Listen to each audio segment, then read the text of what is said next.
Good morning, everybody. Welcome early morning to our 8th Annual Inclusion Summit. So great to see so many of you here today. Really miss being with you in the actual room and seeing your smiling faces and mingling with you, but we're really glad that you're here with us today. My name is Sanjita Pradhan. I am the Director of Inclusion and Diversity at the Greater Des Moines Partnership, and really want to give you a warm welcome today in this cold morning. Thank you for joining us. We have a really packed agenda today, have a very full day ahead of us. So I'm just gonna take a few minutes in talking about how our day is going to look like for you. As you may have seen in our website and emails that we sent you, we have three amazing keynote speakers this morning, and a CEO panel led by our CEO, Jay Byers. We have built in enough breaks throughout the day, so please be sure to take your breaks and be back on time. I usually don't say this, but please be sure to have a pen and paper ready, as I know we will have some great takeaways from each of our sessions today. You will also have the ability to send your questions through the Q&A function, and we'll take your questions as time allows. All of our sessions, except one with our keynote speaker, Caroline Wenga, will be recorded. That's based on her request, and it will be available in our website after the event for you to share with your colleagues that who were not able to attend today. We will end our morning session today at 12:30, but don't go too far. We have some amazing entertainment lined up for you, brought to us by our partners at Bravo. So get your lunch, be back, take a break, and come back. And be back right at 1:30. But please remember, there are separate links for you to join the afternoon sessions and breakout sessions. We will drop those links in the chat box closer to our break time here. So you have them handy on you. So without further ado, I'm just gonna kick it off. And to start our event today, I will invite my colleague, friend, volunteer extraordinaire, Mr. Tim Perkins. He's a member of our Inclusion Council to do land acknowledgement. Tim? Thank you, Sanjita. I really appreciate it. And thank you to the council for allowing us to do this. I'm Timothy Perkins. I'm with the Commission on Iowa Native American Affairs and also a member of the Inclusion Council. I'm of Cherokee and Natchez tribal descent. First, I'd like to acknowledge any elders of the tribes that may be on, and thank you, and acknowledge any of our veterans and warriors. I apologize. So you know, and a land acknowledgement is a statement that recognizes and respects Indigenous people as the traditional stewards of this land and the enduring relationship Indigenous people have with their traditional territories. Doing this allows us to recognize the land as an expression of respect and appreciation of those whose ancestral territory you reside on, and a way to honor the Indigenous people who have been living and working on the land from before the history that we're normally taught. One of the specific tribes for Iowa is the Iowa tribe, for which the state is named. You can see there on your screen a picture of White Cloud or Chief Mahaska. The name might be familiar because a lot of Iowa cities, county are named after him. So I'd like to take to this moment and say, we want to acknowledge that we gather on the traditional land of the first people, past and present, and honor with gratitude the land itself and the people who have stewarded it throughout the generations. We'll remember that the history of this place goes back further than the history taught today. Indigenous people are still here, still active, and we want to acknowledge that we still have a relationship with the land as well as requiring stewardship. Thank you very much, Sanjita.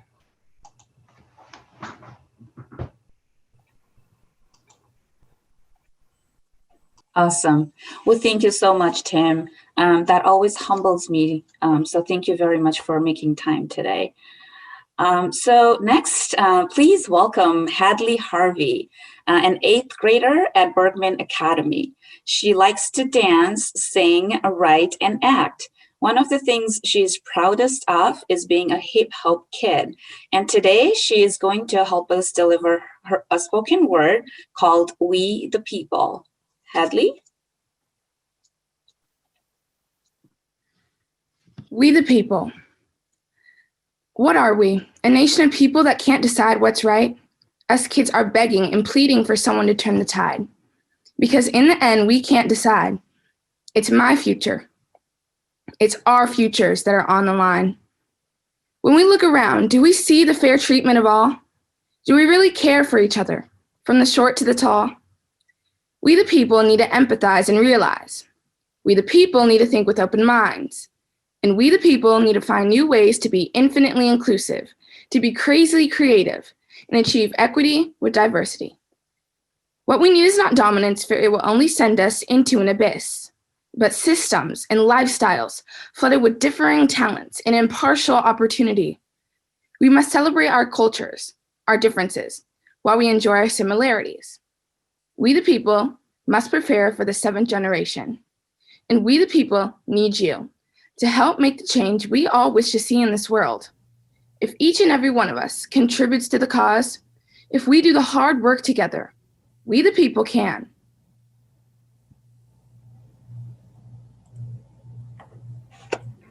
Thank you, Hadley, so much for making time. I know Hadley needs to head out to school. You are our future. You are our hope. So thank you for being here today and sharing your kind words. Way to go. Next, I would like to invite Elizabeth Buck, President and CEO of United Way, to give us her welcome remarks. Liz? Yes, thank you, Sanjita, and thank you, Tim and Hadley, for really grounding us today in this important work. Good morning, and thank you for joining us today for the 8th Annual Inclusion Summit. My name is Elizabeth Buck, and I'm the President of United Way of Central Iowa. We are very pleased to partner with our friends at the Greater Des Moines Partnership on this summit, and we're so happy that you've chosen to join us to learn and grow together today. Many of you also participated in the 21-Day Equity Challenge, an initiative undertaken by the United Way and many others in our community. Over the last few weeks, we have shared articles, videos, podcasts, and much more each and every day. We dove deep on specific topics related to equity and inclusion issues in our community. We were thrilled with the response that we received here in Central Iowa, as well as we had folks from across Iowa and other states who joined us on the challenge. When we began the challenge months ago, we set our thoughts in an aspirational goal of signing up 10,000 participants. But by the end of the challenge, we estimate that more than 30,000 were receiving those daily emails and engaging in that important content. Together, we explored the concepts of race and systemic racism, bias, privilege, and cultural competency. We learned of the historic barriers many in our community face in building wealth, accessing healthcare, succeeding in school, and earning a living wage, and how these barriers are so often rooted in issues of racism. These topics and so much more were included in the 21-Day Equity Challenge. And if you were unable to participate, you can still find each day's content when you go to the website www.equitychallenge.org. We are so thrilled to see so many here with us today, and it's apparent that our community has a great appetite for learning and discussing around these issues. And it's a hopeful sign that we are ready to address these challenges. If we unite together with true resolve and ambition, there is nothing we cannot accomplish. So it's my pleasure this morning to turn over the program to Kate Heitschuh. Thank you, Elizabeth. Good morning, everyone. I am so excited to welcome all of you to the 8th Annual Inclusion Summit, Rising to the Equity Challenge. Before I go any farther, it's absolutely imperative that on behalf of the partnership, I thank Elizabeth Buck and the steering committee for the tremendously impactful leadership in regard to the 21-Day Equity Challenge. Incredible opportunities and programs like the 21-Day Equity Challenge or today's forum would not be possible without the relentless commitment and passion of valued community leaders and volunteers. Because of the generous support of our sponsors, today's summit can be offered at no cost to nearly 1,100 participants. Federal Home Loan Bank of Des Moines, Wells Fargo, Veridian Credit Union, Athene, Bell & McCormick, Bankers Trust, and Nationwide. Thank you for your generous support and devotion to the work of diversity, equity, and inclusion. On November 13th, 1995, nearly 25 years ago to the day, the headline of the Des Moines Register read, "Signing up for diversity." Des Moines businesses put good intention in writing. This article was symbolic of the first collective commitment to diversity of 150 Des Moines businesses and community leaders. While this was not a daring manifesto or a call to action, it was a starting point and a seed was planted. This cultivating gesture unveiled the future economic imperative for Des Moines, a welcoming and inclusive place for all people. Fast forward 25 years, today we stand together on rich soil in the garden of hope and promise that started with just one seed. With the unique challenges of COVID, the murder of George Floyd, justice reform, and a myriad of unforeseen sets of circumstances, in harmony with research, data, and the defined action steps outlined in the One Economy Blueprint. DSM USA, we must lean in, step forward, be bold, brave, decisive, and intentional, all in an effort to build a more diverse, equitable, and inclusive Des Moines. 2020 has been a year of uncertainty, a year of turbulence, and a year of change, and a harsh reminder that the disparities and obstacles we all face together. But more importantly, 2020 has reinforced our community's tenacity, drive, and desire to make a better Des Moines for all. As the 2020 chair of the Inclusion Council for the Greater Des Moines Partnership, I thank you for joining us today and your own personal commitments to driving positive change. I'd like to close now with a special thanks to my fellow Inclusion Council members and co-chair Micah Keel. I'd also like to give a big thanks to Sanjita Pradhan, Director of Diversity and Inclusion with the Partnership, for all of her leadership today and throughout the year. And last, but certainly not least, I would be remiss if I did not take the time to honor and thank Mary Bontrager, Executive Vice President of Talent Development. Mary first joined the Greater Des Moines Chamber, now known as the Partnership, in 1992. Mary's accomplishments are too prolific to even begin listing, but maybe more important than being an alumni of Leadership Iowa, or maybe more important than serving on the board for GDMLI, or even possibly more important than receiving the 2001 Women of Influence Award from the Business Record. Mary has been a pillar of community, leadership, hope, and opportunities for all. Smart, kind, change agent, inspirational, innovative, and to me personally, as I'm sure she's been to many of you, trustworthy, a confidant, a mentor, and a friend. Mary is retiring at the end of 2020. Mary Bontrager, we thank you, we love you, and we will miss you. Now, without further ado, it is my honor to introduce Jay Byers, CEO of the Greater Des Moines Partnership, and one of Des Moines' most passionate, innovative, and respected leaders. Jay? Thank you so much, Kate. And thank you to everyone for joining us today. And thanks so much to the entire Inclusion Council for your leadership.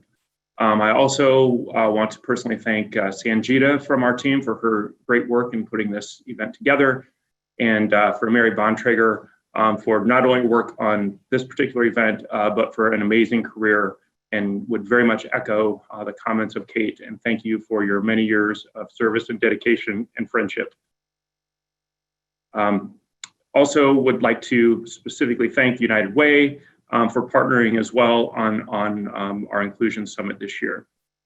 We're very excited to host a CEO and leadership panel this morning that will be featuring Marta Godina, who's the Regional Bank President for Wells Fargo, Rosalind Fox, Factory Manager here for John Deere in the Ankeny factory, Katie Wingert, who is the Chief Marketing and External Relations Officer for Broadlawns, and Nick Anderson, who is the Vice President of Commercial Lines and Farm Services for Nationwide. But before we get started, today we're also taking time to honor John Forsythe, Chairman and Chief Executive Officer of Wellmark Blue Cross and Blue Shield. After an accomplished career, John will be retiring at the end of 2020. Anyone who has worked with John knows the importance that he places on diversity, equity, and inclusion. Early in his tenure at Wellmark, he implemented changes to be more inclusive in how Wellmark approached communications, designed products, and recruited and retained team members. Through his leadership, Wellmark was one of the earliest adopters in the nation to offer benefits to domestic partners. It was also one of the first to form an inclusion council to help drive heightened focus and awareness on building an inclusive company for their members, their employees, and communities. And today, 96% of Wellmark employees feel their coworkers respect and appreciate differences. John has also applied his passion to create a better community for future generations. 25 years ago, as Kate previously mentioned, John volunteered his time to help the Greater Des Moines Partnership develop the vision for the first ever Greater Des Moines Diversity Charter. The charter has stood the test of time and was signed, adopted, and displayed by CEOs as a shared commitment to diversity and inclusion. John also partnered with Urban Dreams and Des Moines Public Schools in 2016 to form the Beacon Program, an innovative high school internship program for North High School students. And some of the program's graduates are still employed full-time with Wellmark today. And because of John, Wellmark's charitable efforts only support nonprofit organizations that agree with the company's inclusion statement. John has been a strong but humble force in our community for many years. This year, he received the 2020 Ally Award from One Iowa. In that announcement, he was quoted as saying, he still gets excited each time he hears somebody say, "What you've done has made a difference in my life." John, on behalf of the Greater Des Moines Partnership, I personally want to say thank you for making a difference in our lives and the lives of those in our communities. We wish we could provide this recognition to you in person, but please know we are so thankful for your leadership and vision to make our communities a better place for all. Thank you, John. I also want to take a moment to mention the CEO commitment to racial equity in DSM. The Greater Des Moines Partnership and our Inclusion Council have outlined the commitment that was developed with input from the Directors Council through its One Economy Blueprint for Action, as well as input from Capital Crossroads leadership. So far, more than 200 leaders of organizations in our community have signed the commitment. We'd now like to share that list of names with you on the screen. It is an impressive list, and thank you to everyone who contributed. And also want to mention that there is still an opportunity to sign on to this list if you have not already done so. So please consider doing so if you are a CEO or leader in this community and are not currently on this list. We'll put that link in the chat as well, so you can check that out for yourself. So as we begin today's conversation, I want to encourage all CEOs and leaders within your organizations to think of yourselves not only as CEOs, presidents, and leaders, but to think of yourself as a chief diversity officer. Whether or not your organization specifically has this position or not, if we all think of ourselves as chief diversity officers, as leaders and practitioners in this area, our organizations and our community will benefit from it. I, like all of you, have been going through my own personal DEI journey. And all of us individually are somewhere on that spectrum, from unaware to aware, to action, to advocate. And we're all in different places, and that's okay. But that journey is important to keep in mind as we start our discussion today. I also think it's important that as we talk about diversity, equity, and inclusion, that we look at it as an economic growth strategy. We all know that diversity and equity and inclusion In creating a more diverse leadership team and team helps make your organizations make better decisions. We also know it helps you to recruit, be more effective in recruiting new team members and retaining existing team members. We know it helps expand your sales.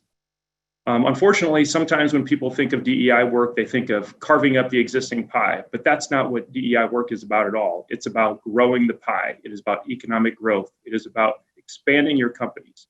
It is about growing our communities. It is about growing opportunity for all. So that's what we need to be thinking about moving forward as CEOs, as presidents, as leaders in this community, that DEI is an economic growth strategy. And that's what we're going to be doing moving forward, and that's what we're going to be focusing on today. So now we're excited to welcome our panelists.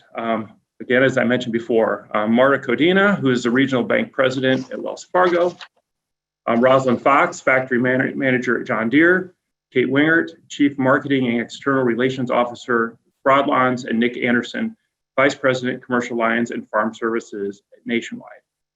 So we will be having a number of questions for panelists. If you have any questions, please ask them in the chat functions, and as time allows, we will answer questions from all of you towards the end of this session. So to start off, we will have each of our panelists give a very brief introduction and then answer the first question. And that question is, what specific events or experiences have influenced you on your DEI journey of learning, awareness, and change? So we'll go ahead and start with Marta. Let's see, make sure. Can you hear me? Yes. Okay. All right. Well, good morning, everyone. Okay. So, I've seriously been pondering that question, Jay, but Marta Codina, I have been with Wells Fargo for 20 years as the region president. So I manage the branch network throughout Iowa, and I also have Western Iowa, Minneapolis, now Rochester. So I cover a little bit of that Midwest.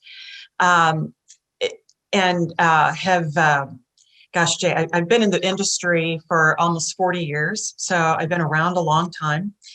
And as I kept thinking about that question of, an event, there's so many events that have prompted my journey to continue for me to be hungry for more and more information and more learning. And as I really dig deep, probably the first event for me was that I grew up, English was not my first language. So I'm a Cuban refugee, and I grew up in a household where we just spoke Spanish. And I remember very clearly playing with kids in Texas, where I grew up, and not being able to understand the language. And thinking, wow, yeah. And eventually I just kind of played along, because in our culture, what you did was to assimilate. So eventually I just kind of fit in, and I faked it along the way until I understood enough. So as I thought back on that very, very early experience, I've had those experiences throughout my career that have prompted a thirst for continuing to learn and grow. And as a female in corporate America, and a Hispanic woman, sometimes people don't realize I'm Hispanic because I don't speak with an accent. So I've been able to kind of keep some things under the radar, not intentionally, but just because it wasn't important. And, probably 30 years ago, and I think about coming to Iowa in 1995 and hearing that headline that was in 1995, that's when I moved to Iowa. And I think, wow, it was such a welcoming community. So no longer do I feel like I have to keep things, under that waterline. And I can really dig for things that are very authentic and things that I want people to know, because it might help someone else that might be suppressing or just keeping some of those things internally. I think every time we talk about and acknowledge those experiences that we've had, it helps us just get a little bit further along the road so that we can truly get to that point to advocate. And I'm sure much more will come along in the questioning, but I just think about not feeling like I fit in. And that has probably catapulted me, throughout my life to make sure that I bring out qualities and experiences in people and make sure that we fit them in, because the more experiences that we have and the more that we can collaborate among different experiences, the better that we all can be. So I'll pause. Thank you for letting me share. Thanks, Marta. And I know the conversation we had a couple weeks ago, I learned a lot more about you, about how you grew up and where you grew up and your experiences, and really enjoyed that and look forward to the conversation today. Thank you, Marta. Thank you. Rosalind.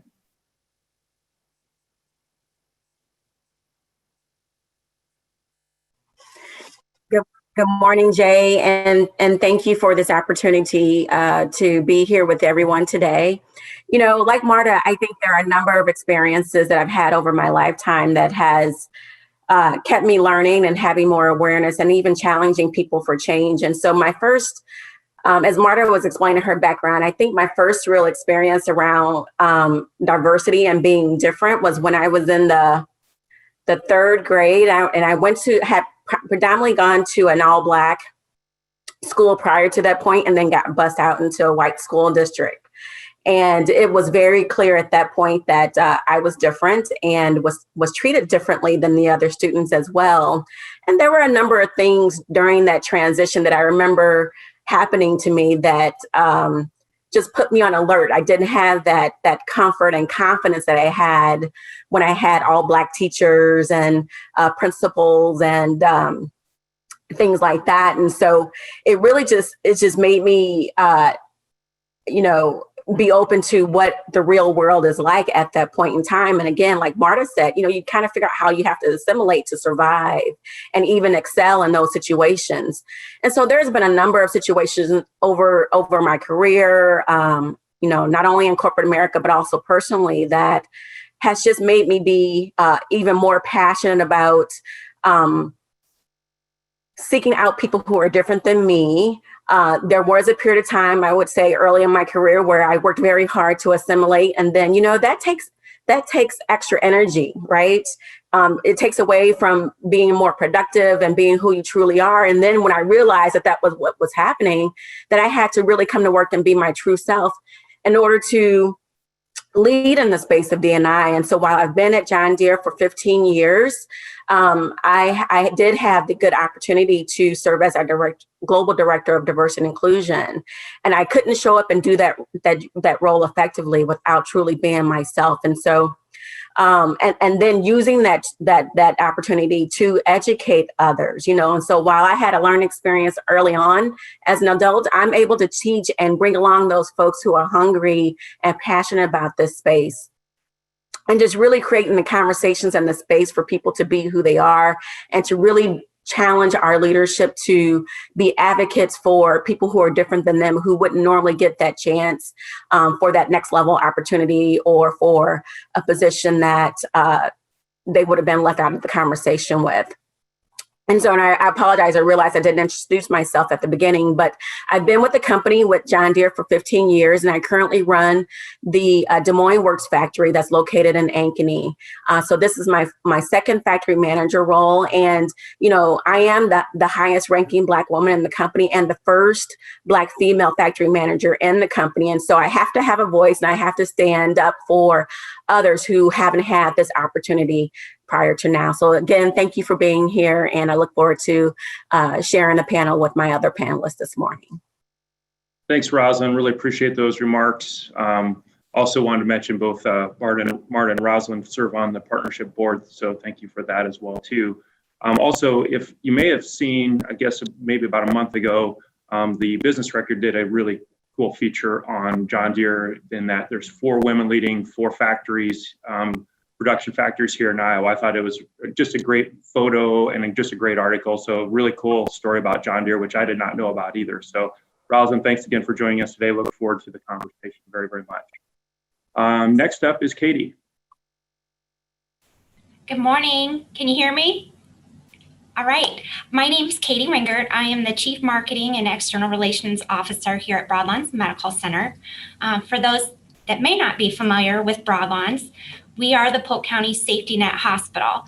As a safety net hospital, it's our mission to ensure that high quality healthcare is accessible and affordable for everyone in our community. So as you can imagine, diversity is really ingrained in the core of our existence. We are located in North Des Moines. It's the most impoverished neighborhood in the state of Iowa. Our neighborhood is socioeconomically challenged. It has the highest per capita unemployment rate. Crime, violence are pervasive in this neighborhood, and our neighbors face perpetual challenges that preclude them from believing they can ever be self-sufficient. Because we're located in the heart of the urban core, our commitment to embracing the needs of our neighbors is at the heart of our existence. So I would like to thank the partnership for hosting what's now their 8th annual Inclusion Summit. Given all that's transpired in 2020, it's even more necessary than ever that we're having these conversations. And the CEO commitment to racial equity is also completely commendable. To have all of our community leaders rally around the importance of inclusion and equity. As I said, as a public hospital, really that's kind of been my eye-opening experience. I've been here 6 years. Our organization's really focused on addressing the social determinants of health, and those are the underlying factors that have a profound impact on an individual's overall health and well-being. So this may be your education, access to healthy foods, employment, socialization within the neighborhood where you live. And one of the things that our Chief Medical Officer, Dr. Yogi Shah, talks about is that your zip code is actually a larger determinant to your overall health and well-being than your genetic code. So knowing that where you live has more influence on your health than your actual DNA is something that we work carefully, beyond providing healthcare to try and address some of those factors that are impacting individuals in their daily lives. Our leadership and medical staff are really dedicated to our mission of ensuring access to individuals who perpetually face barriers in every facet of their life. On any given week, if you walk through the halls of Broadlands, you're likely to hear over 40 different languages spoken in our hallways. And the variety of those languages changes every week. So with that, we have interpreters on staff. We have access to language lines, video lines, so that communication is not a barrier to individuals receiving access to healthcare.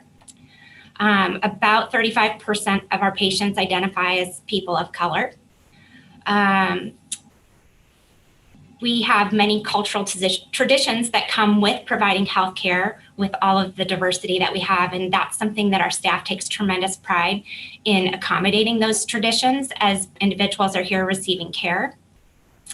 Having staff members whose demographics align with our patient population is something that we also strive for, so that there's a familiarity as individuals are here receiving care. So about 25% of our staff identify as people of color. And I guess an actual event that we're still in the midst of that has really struck home the importance of diversity and inclusion is that as things heightened with the COVID pandemic, it was really clear early on that there was a disproportionate number of African Americans and Latinos who were being adversely impacted by COVID. And it has to do with access to PPE, access to information. And so that rolled out into a partnership with United Way of Central Iowa. And we've partnered with them to promote a program called Healthier Together, It's a Win for All, and making sure that some of the marginalized individuals within our community have access to face masks, hand sanitizer, and educational materials that in a variety of languages communicate, how important it is to socially distance and to just make sure that those who don't have ready access to the same things that others do, that they have people looking out for their best interests. Thanks, Katie. And thanks so much for making time for us today. It's been really great to see all the work that Broadlands has been doing on the DEI front, and look forward to learning more about that throughout our conversation today. Next up is Nick Anderson from Nationwide. Nick. Yeah, good morning, everybody. Nick Anderson with Nationwide. I currently lead our commercial and farm services organization at Nationwide. and appreciate the opportunity to be here this morning. My journey, I grew up in Southwest Iowa, rural, small town Iowa, went to Simpson College. And 3 days after I graduated Simpson, I had an opportunity to move to Miami, Florida, and literally loaded up my car, drove down to Miami, didn't even know where I was going to live necessarily. I just knew I had a job, and that was exciting upon graduation. My two main coworkers, one was a Cuban immigrant and a Puerto Rican immigrant. And for a young kid just graduated from rural Iowa, that was the first opportunity that I had to live in a big city that was nothing I had ever experienced. And for them to be my coworkers, they're the ones that I spent all my time with. And truly to hear their stories and their life and how they ended up where they did was completely different than me. And it was my first opportunity, honestly, to really be exposed to something that I had never been a part of. And it was a great opportunity for me to just learn so much about them. Crazy, their path to get to the United States was actually through playing baseball at William Penn in Oskaloosa.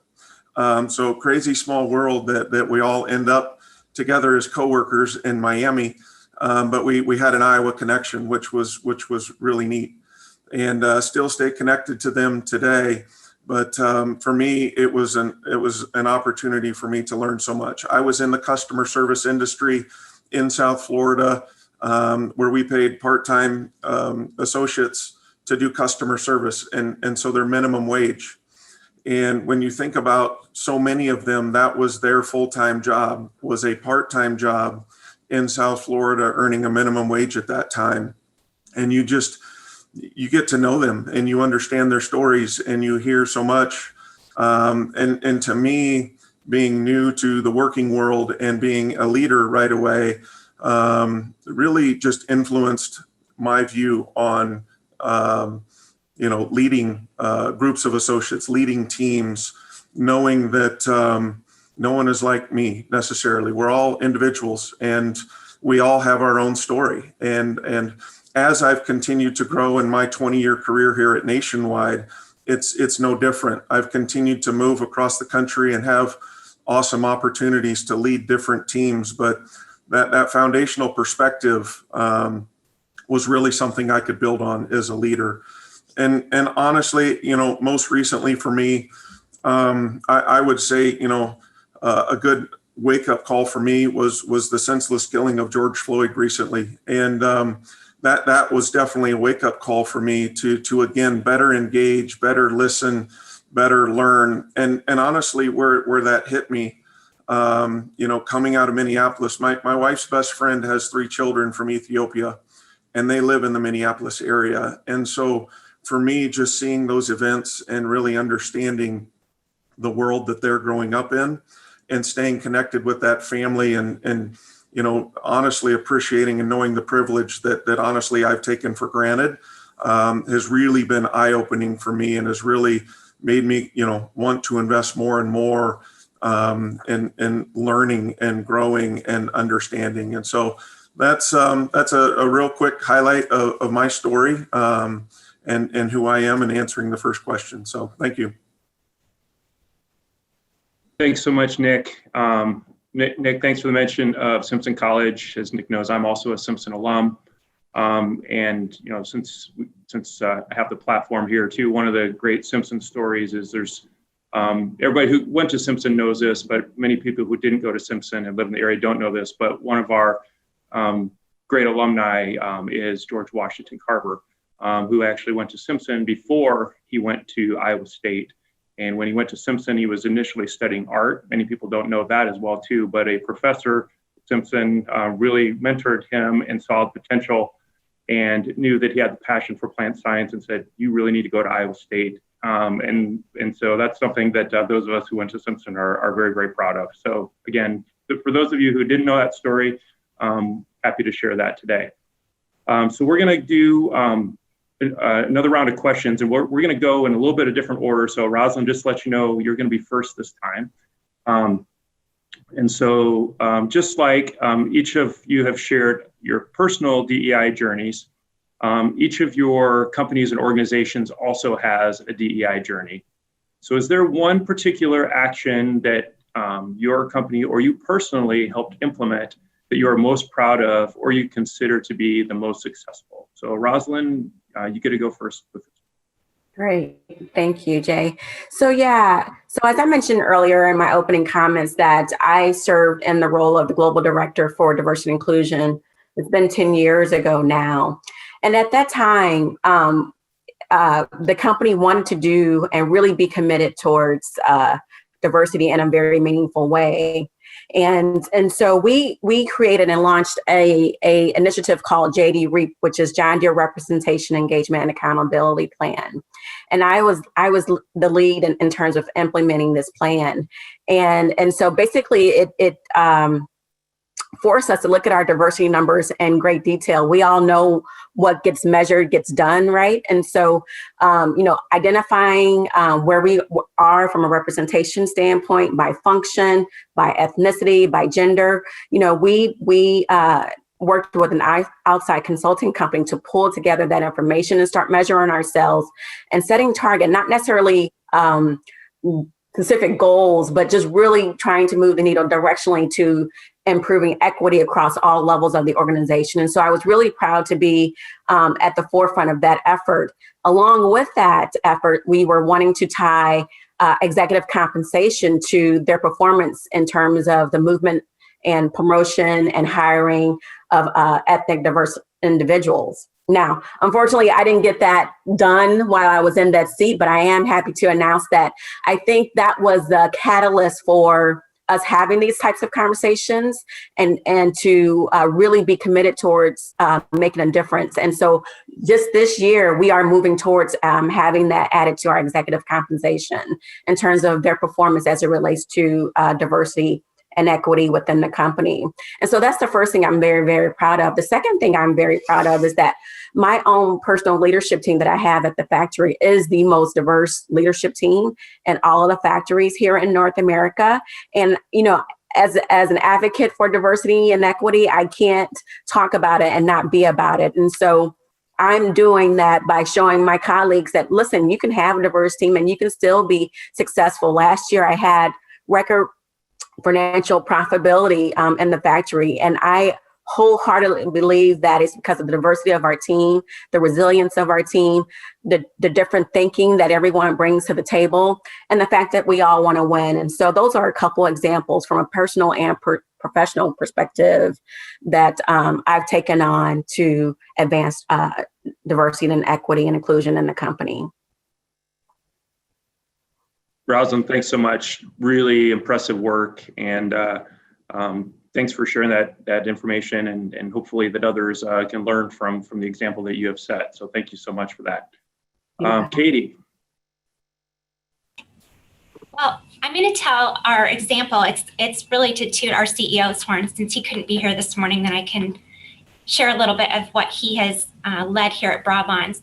So about 5 years ago, our president and CEO, Jody Jenner, he traveled with retired state representative Wayne Ford to Baltimore, and they met with leadership from Johns Hopkins University and Johns Hopkins Hospital, as well as city officials and the CEO of Under Armour, to find out what Johns Hopkins, which is also located in the heart of the urban core of Baltimore, what they were doing to engage with their community. And what they learned about was a project called Johns Hopkins Local. And they were hiring individuals from the neighboring communities and hiring them as dishwashers and launderers to give them steady employment. And when they left after having all these conversations in Baltimore, our CEO said he wanted to take that a step further. And he didn't want to just give individuals from our neighboring communities just jobs. He wanted to put them on a career path. And so he worked with Wayne, who was the founder of Urban Dreams, and they developed a program called the Teach and Tech program. And that is training and educating for a career in healthcare. And there's an adult program, and then there's also a high school aged program. And essentially it's creating jobs for individuals in our community and putting them on a career path towards self-sufficiency. And so participants come here, they get an overview of career opportunities that exist in healthcare. They get training, soft skill training on professionalism, what's expected when you come to work at a hospital. And then the culmination of the program is really that they earn a basic and advanced certified nursing assistant degree. We partner with DMAC for that. And we have up to 10 participants at a time. So the program was piloted back in November of 2016. We have to date graduated over 100 participants, and we have about a 60% retention rate. All of them are offered employment here at Broadlawns upon graduation.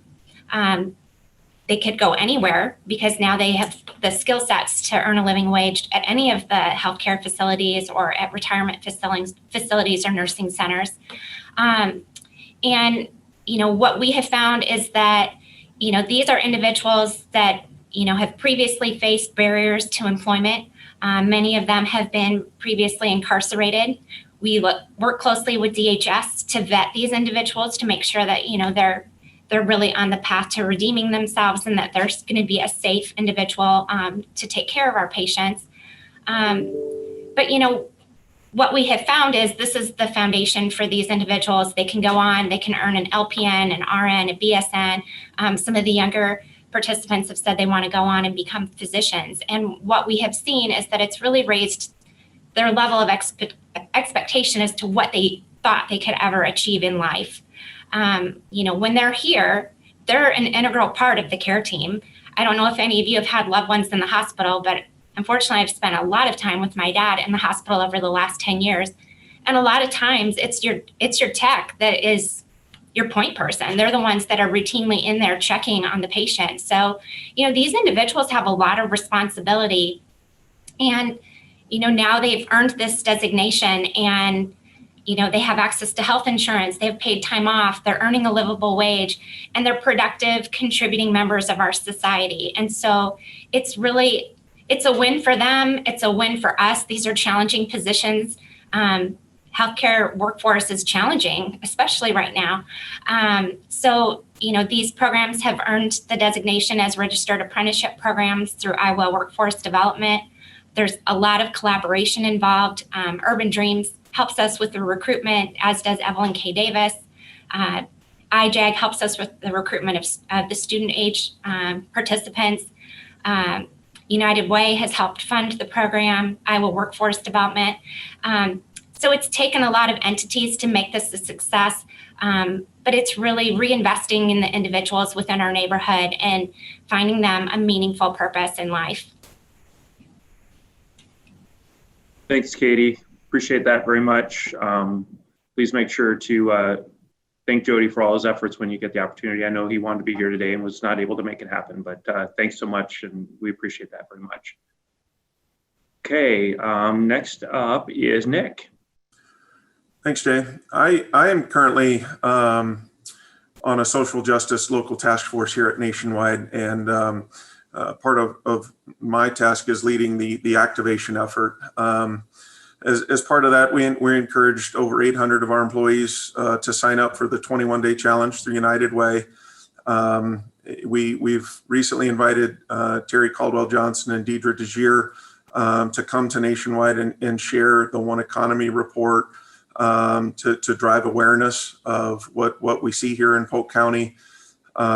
This last month, we invited Betty Andrews to come and speak to all of us and our local leaders to really understand all the initiatives that are going on with not only here in Des Moines, but with the Iowa NAACP.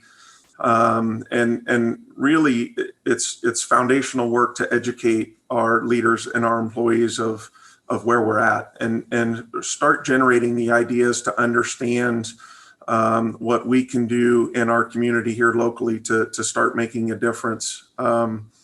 During our community giving campaign recently, we provided links to all of our local associates and to help identify top social justice organizations to enable the Nationwide Foundation to company match those donations as part of our community giving donations. And so making a difference with our pocketbooks where we can with a match from our foundation. And each month, we're actually setting aside time to share with our leaders what our focus is on diversity, equity, and inclusion, and empowering our associates to truly be a catalyst for change. This month, we're initiating as leaders just listening sessions. So each of us coming together and pulling our teams together to just have open and honest dialogue about what's going on, what are they feeling, how are things going, and so just that forum of sharing, the forum of learning and educating, and listening and hearing each other's stories and each other's perspectives is really something that honestly we're proud of, and allows all of us to get better connected and really understand and drive diversity, equity, and inclusion here at Nationwide. Thanks, Nick. Appreciate that very much. Marta. Okay. Well, Wells Fargo's got a long, very rich history of D&I commitment. I know when I joined the company 20 years ago, I was part of the Enterprise Diversity and Inclusion Council. Since then, I think what we have is a top-down and a bottom-up strategy combined, and I believe that's what's made it effective over the years. First of all, we've got the commitment at the top of the house. It's important. It's not a separate initiative. It's an expectation.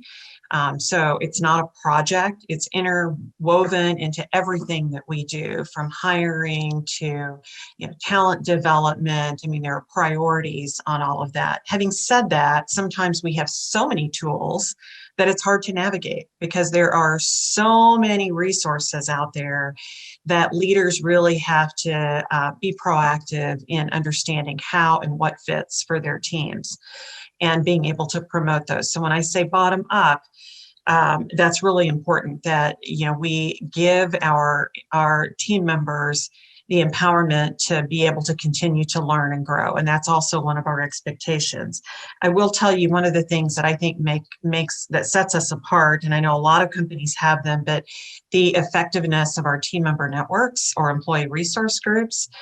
We have 10 different employee resource groups.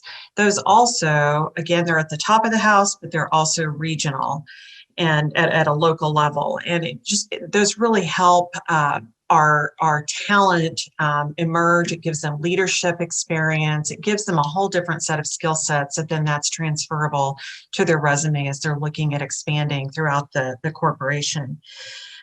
We have certainly been through some challenges at Wells Fargo over the last few years. And what I've seen too is, as leadership changes, as long as we've got that bottom up mentality as well, that we want our team members on the ground to be able, to be empowered and to make a difference in their communities, it's very sustainable, regardless of, words that might change, in some of our expectations.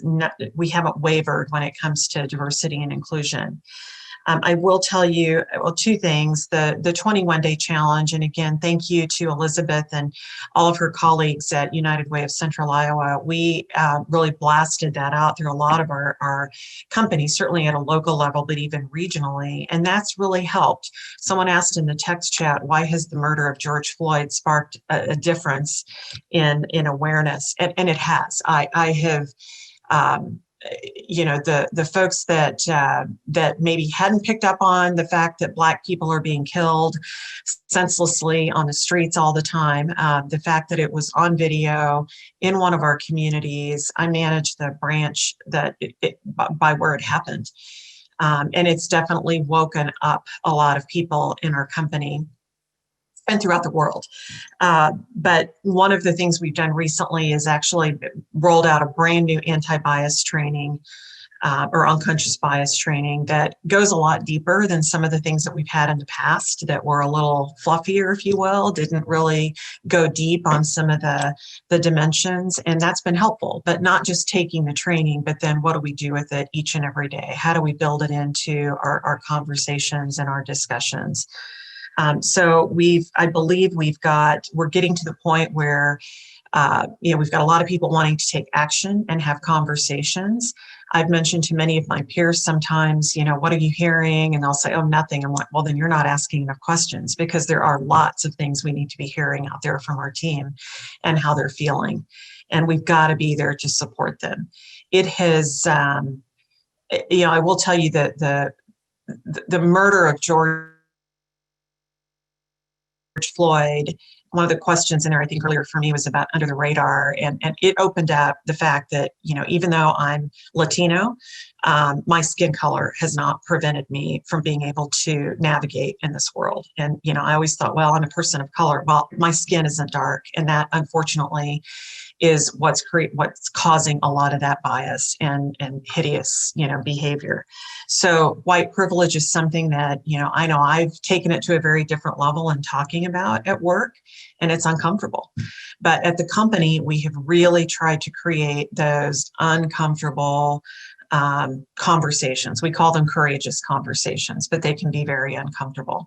So we have all the tools and resources, and I think it's just a matter of, again, how we implement them. And it isn't a one and done, it's continual, because we all have those moments where, you see that light bulb go off in someone, or something else sparks in you that you can take to someone else and teach. So we've got all the tools and resources. I could give you, 40 pages of tools and resources, but it's really about how we use them and what we do and how we internalize them. Thanks, Marta. Marta had mentioned George Floyd, and that has popped up in the chat as well. So we're going to go off script a little bit here too, and we'll go to the other panelists, just talk about how the senseless killing of George Floyd has impacted your organizations, and then maybe why, since this isn't the first instance of a Black individual being killed by law enforcement, why this time it has had such a huge impact. And so why don't we start with Katie first on this? I feel as though there's such an aura of divisiveness throughout our nation right now. And I think given the vulnerability that everyone is already feeling with the pandemic, and there's so much uncertainty, to see something so heartless, I think it just struck a nerve, and people weren't going to just gloss over it. Why the George Floyd in particular, I can't speak to that, but I would just say in general, I think that there's just this pervasive unrest in our world right now. And, I think it's heightened everyone's awareness for why we need to respect one another for each other's differences. Our world would be so boring if everyone was alike and thought alike and talked alike and, had the same ideologies. And, I think our world is just a better place if we can embrace each other for who we are and meet people where they're at. Nick? Yeah, as I mentioned earlier, for me, and knowing that did occur in Minneapolis, and knowing that, our best friends' kids are right there in that same city, they're teenage boys. And, when you, watch the video, that to me is what did it. To understand the challenges that they face, just leaving their home, walking across the street to school, are things that I personally never had to consider. And so understand, you can go back to Michael Brown and Ferguson, and on and on and on. There's so many of these senseless killings, but that one in particular, when I'm as close as I am to these kids that are growing up in that same city, that's ultimately what did it for me. To know that there is this hatred inside of people that's a level that's just unconscionable. And for me to think and understand that these are the things that they have to think about every day and be worried about, it's extremely unfortunate. And so that for right or wrong, that was the catalyst for me to just reach out and do everything I can, even though I'm still 4 hours away. What can we do to help? How can we do different things? What can I do as a leader to help influence? So that's the reason, right or wrong. But for me, that it really hit personally. And so that's the reason why it was George Floyd and not others, previous to that in particular. And then, everything that Katie shared, we're just in a challenging time right now, and everything is heightened and divisive. And I that was one that just really hit home for me. Rosalind? Yeah, so, as a Black person, I think we've known for many years that Black people are negatively impacted at the hands of cops. And, we have family members, friends who have a situation with a police officer, and it doesn't go according to plan. And so I think what why that sort of brought this to light is because there were no excuses for what took place that day. He was clearly subdued. He clearly was not running, clearly did not have a weapon, and stated that he couldn't breathe. And I think when you package all of that and you can't come up with an answer or excuse for why it happened, I think it really just raised everyone's level of awareness that, the average Black person's encounter with many police officers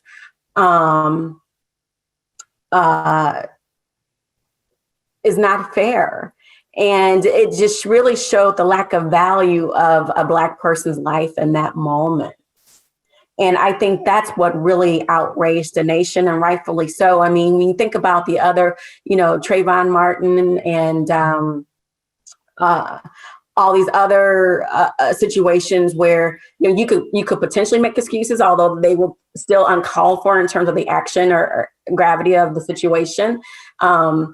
This one, you can clearly see that there was no reason that it had to go there. And so it just impacted people differently. And I'm glad that it's moved us all as a nation, being more open to having the conversation about these things, and just challenging what we know of a system that is supposed to serve and protect, but doesn't do that in every case, particularly when it comes to Black and brown people. So I just think the fact that it was, it was a moment where you couldn't, there were no excuses or no reasons why it had to be handled that way. It was caught on tape. Maybe some of the other ones could be questioned, but this one you could not. So I think that's why it's made the difference and launched this sort of more active conversation and dialogue around diversity and equity issues. Okay, can I add one more thing? Absolutely. Around that. So I thank you all. I've just been chomping at the bit here. I also, one realization I've had is that regardless of, conversations that I have at work, it also starts on conversations that I have at home and with friends. And for some reason, again, a lot of the reasons that were mentioned, I mean, we all had to witness, those seconds of George Floyd on video, and I can't breathe. And, as I talked to acquaintances and friends, I had people tell me, he was a drug addict. He was a criminal. He wasn't a good person. And I was so taken back. And it helped me really kind of practice how I could become more, how I could make these statements in a little bit more correct fashion, other than what I said to some people that were so-called friends. But I said, if my son were a drug addict and my son had, stolen something, would that justify it? Just because, he's white, does that mean he wouldn't have gone through that? There's so many things wrong. And with this situation, that I think has just really had us dig deep. And again, it's not just about what we say at work, but it's how we handle some of those situations. And I'm trying to remember what speaker I listened to. Maybe it was Brene Brown and Austin Channing, but it's like, what does anti-racism look like? And it's not that, I'm just going to be anti-racist when I'm around, my friends that are Black, like, Rosalind or Terry. It's what do I do when they're not looking, when they're not there? How do I stand up? And it's really created an activism and a call to action for me that I'm trying to work with my entire team on. And I've had a lot of courageous conversations around Black Lives Matter versus All Lives Matter and trying to educate. And it's exhausting. It's exhausting because you get really angry. And I understand my Black friends have been dealing with this all their lives. And it's, I think we have to do at work and at home whatever we can to try to wake people up and help them understand, why we're advocating the way that we are. Thanks for that, Marta. Really great insights for sure. So there's so many really great questions that all of you are putting in here, and we'll do our best to cover some of these. Unfortunately, we're not going to be able to get to all of them, but so the question we're going to do next is for Marta and Rosalind. You both mentioned feeling the need to assimilate at times. And can you talk about what it felt like when you felt the emotional safety when you could bring your full self to work for the first time? Yeah, I'll take this one and go first and turn it over to you, Marta, for additional comments. And for me, excuse me, so I'm an engineer, right? So female, Black, and engineering, I'm a bit of a unicorn in that space. And coming to work for John Deere, which is an agriculture company, you just don't find many people like me. And so I have historically been in this working space where I'm the only one in this environment. And so it wasn't until I literally stepped into the diversity and inclusion role for John Deere that I realized how I had to bring my full self to work in order to encourage others to do the same. Again, you can't talk about it and not be about it. And so that was really a pivotal change for me. And it's interesting because I really wasn't interested in the role at first. Again, I'm an engineer. I love operations and manufacturing. And so going into diversity and inclusion really wasn't on my radar, but it really was a catalyst for me really stepping into who I am as a Black woman and who I am as a leader, and encouraging others to do the same. And I think as part of that transition, there was one other key thing that really helped me get there. And so prior to being in that role, I used to wear my hair straight. And many of you may know, for Black women, that is our crown, is our glory. And so, as a part of going through college and getting ready to enter into the corporate America, you were always told you got to look a certain way, you got to dress a certain way in order to be noticed and be recognized and for your work. And so, when I decided to wear my hair naturally rather than straight, that was liberating for me, and I know it may sound simple to many people, but, when you can really step into your own greatness and be who you are fully, the better you're going to perform, the better that people will get to know you and who you are and what you represent. And so that was a really key turning point for me, and why I realized that I was wasting too much energy on trying to assimilate, being not necessarily someone that I wasn't, but being someone that wasn't me. And so that was just a helpful transition for me. That's awesome, Rosalind. What I'll add is, I'm Cuban, right? So 100%. And I always get asked the question, and I was laughing, Nick, at your comments about Miami and Cuba. We'll have to chat. There's some fun stuff happening there. But, I always get asked, well, you don't look Cuban. I'm like, what am I supposed to look like? What am I supposed to look like? Yes, I was born there. I feel like I have to prove something. But I will tell you, just as a female, I mean, I started working as a teller in 1980. And, you know, just from a female perspective, you just didn't, you knew your place. You knew your place.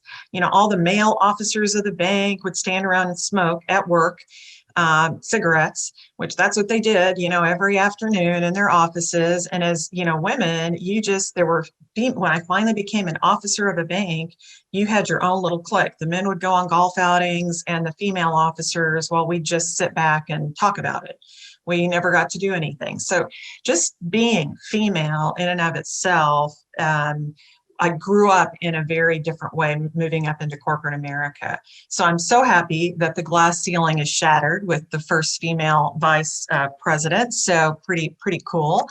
But we've got a long way to go in how we, again, who's at the table, not just, you know, from gender, but every other dimension of diversity. So, you know, it was, we grew up having to assimilate. Rosalind mentioned, you know, how you dressed and how you looked. I remember, you know, having to wear a suit and a little tie because, you know, as women in the workplace, we had to look like men. And, you know, of course, I still remember having to wear pantyhose. Rosalind, I don't know if you were ever forced to do that. I'm like, why do we have to wear pantyhose and not men? But anyway, there are just all kinds of experiences that get you to the point where I look back now and I'm like, we've come a long way, but we still have a long way to go. But you assimilate just because it's easier, okay, to get through, but yet it's exhausting. So I wrote down Rosalind's comment that assimilating is just exhausting, and it is. So it's time to not assimilate and be who we are. But we've got to make it comfortable for everyone around, or make it uncomfortable and then comfortable for everyone around us. Marta and Rosalind, thank you so much for those very, very insightful comments. And Marta, thank you so much for your comments about women in the workplace. As a father of 2 daughters, I appreciate that very, very much. We're going to do a couple more questions here. And again, lots of excellent questions. This conversation could go on literally for hours, just some incredibly insightful questions here. I'm going to go to the one that the question is, I'm curious to know if your efforts have encountered any resistance, and I'm going to expand on this question too, any resistance from your customers, your employees, or other stakeholders. Iowa is still largely a very white state, and some may view these efforts as a threat to white privilege. Is this something you have encountered, and how have you addressed it while still moving forward with your DEI efforts? So we'll start with Nick on this one. No, thanks, Jay. Thankfully, I would say we haven't.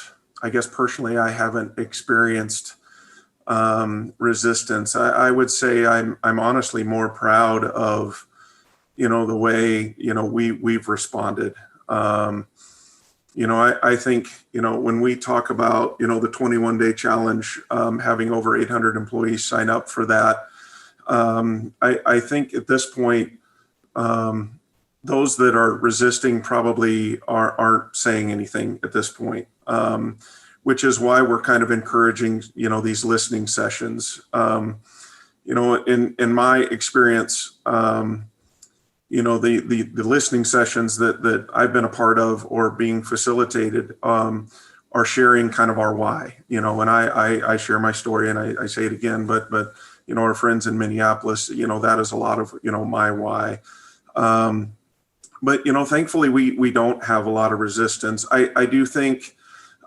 Given the current demographics here in central Iowa, I still think there's potentially a mentality is like, how are we going to change this? You really understand, the One Economy report and the things that we're doing in the blueprint for action.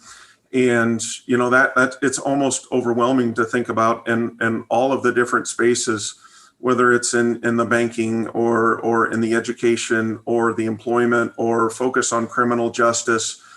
It's going to take a lot of work, and it's going to take every single one of us here on this call today to make that difference. And we will run into resistance. I recently, as part of one of our listening sessions, had an associate say that the vaccine for racism is already inside of all of us. It's figuring out how we internally activate it. And, you know, being able to influence that, there will be resistance. Just like leading people, every single one of us are different, and you have to find ways to activate and motivate inside each of one of them. And I think it's the same kind of thing. And so, you know, for me, it's figuring out how we activate that inside of everybody, how we create this awareness, how we create this change. And, you know, forums like this, Jay, are an awesome opportunity to share stories, to learn, to gain perspective, and ultimately make a difference. Because yes, there's going to be resistance, but how do we influence that for the greater good? How do we continue to influence? There's someone asked a question about unconscious bias.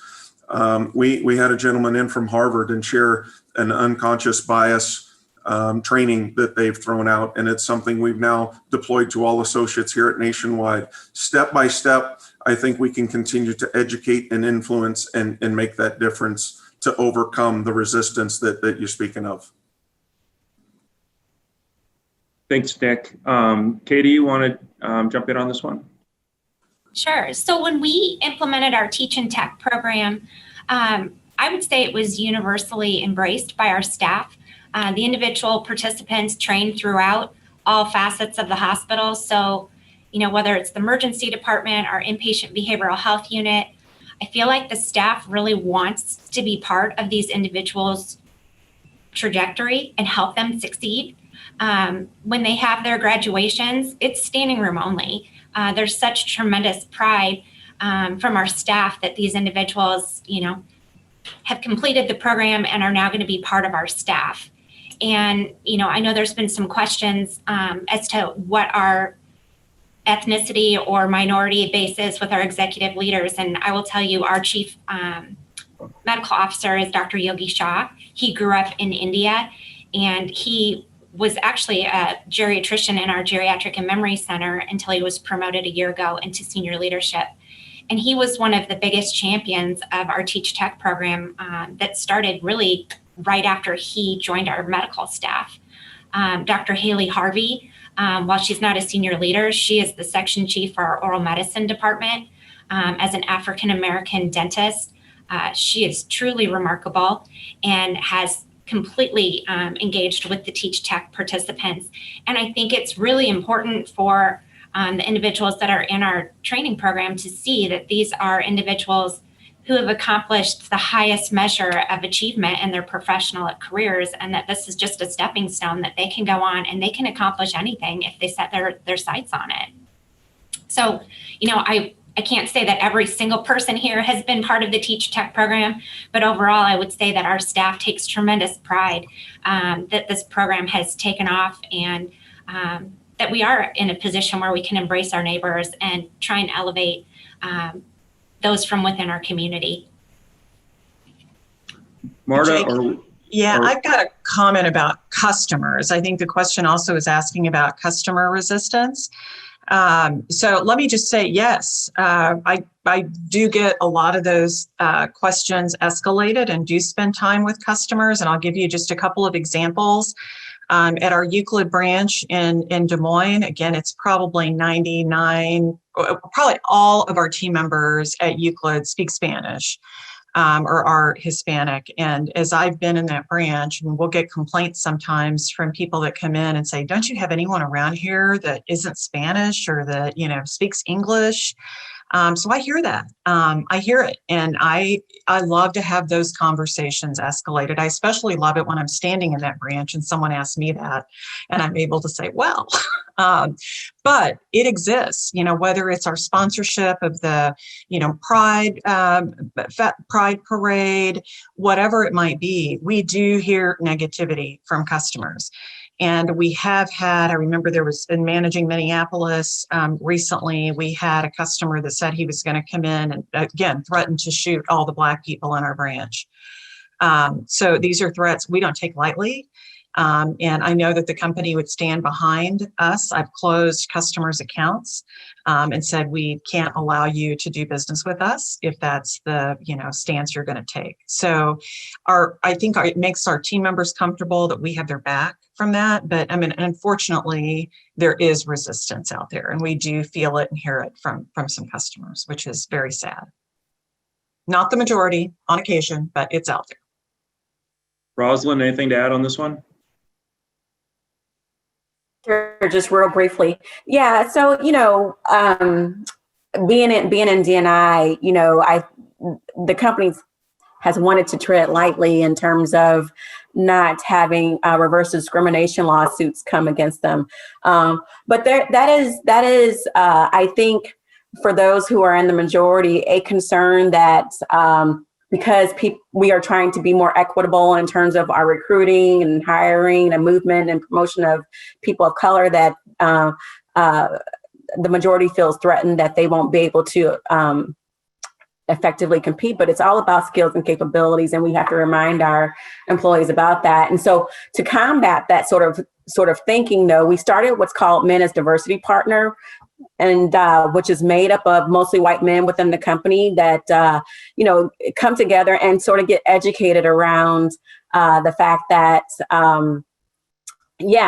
you're gonna have competition, and it's a healthy competition, and you have to be prepared and be willing to compete as normal and not be feel the entitlement necessarily that you would normally expect to have being in the majority. And so I think it's something that we'll continue to be faced with, but I think as we continue to find these examples of success where diverse teams are really delivering for the company, the conversation should go away.